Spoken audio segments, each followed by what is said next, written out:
আল্লাহু আল্লাহু আল্লাহ। হুজুরটা এখানে জিকির করতেছে, কারণটা কি? আল্লাহু। কি ব্যাপার হুজুর, তুমি আল্লাহ নামে জিকির করতেছো? কাহিনীটা কি? আমি এই জায়গায় 5 বছর ধ্যান মগ্ন আছি। যতদিন পর্যন্ত আল্লাহ আমার দোয়া না কবুল করবো ততদিন পর্যন্ত এই গাছে ফুল ফুটবে না। আমিও তো অনেক গুনাহ করেছি। আমিও একটা মরা গাছ নিয়ে আল্লাহর নামে জিকির করে দেখি, আমার কাছে ফুল ফোটে কেন? আল্লাহু আল্লাহু আল্লাহু আল্লাহু আল্লাহু আল্লাহু আল্লাহু আল্লাহু আল্লাহ বিবাদ আল্লাহু আল্লাহু আল্লাহু আল্লাহ। পানি পানি পানি আল্লাহু আল্লাহু পানি আল্লাহু পানি। হুজুর হুজুর হুজুর, একজন পানি চাচ্ছে, চলেন পানি দিয়ে আসি। আমি যে 5 বছর ধরে জিকির করতেছি, তুই যা, আমি পারবো না, পারলি তুই যা খাওয়া গিয়ে। আল্লাহু আল্লাহু আল্লাহু আল্লাহু আল্লাহু। পানি পানি ভাই নেন পানি খান, পানি খান।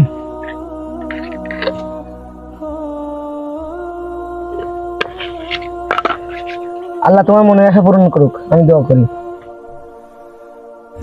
আল্লাহু আল্লাহু আল্লাহু আল্লাহু আল্লাহু আল্লাহু আল্লাহ। আল্লাহু। হুজুর হুজুর হুজুর, আমার মরা গাছে পাতা গজাইছে। কি হয় মরা গাছে পাতা গজালো?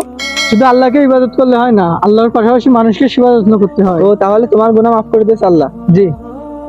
আমাদের ইসলামিক ভিডিও ভালো লাগলে আপনারা সাবস্ক্রাইব করে আমাদের পাশে থাকুন।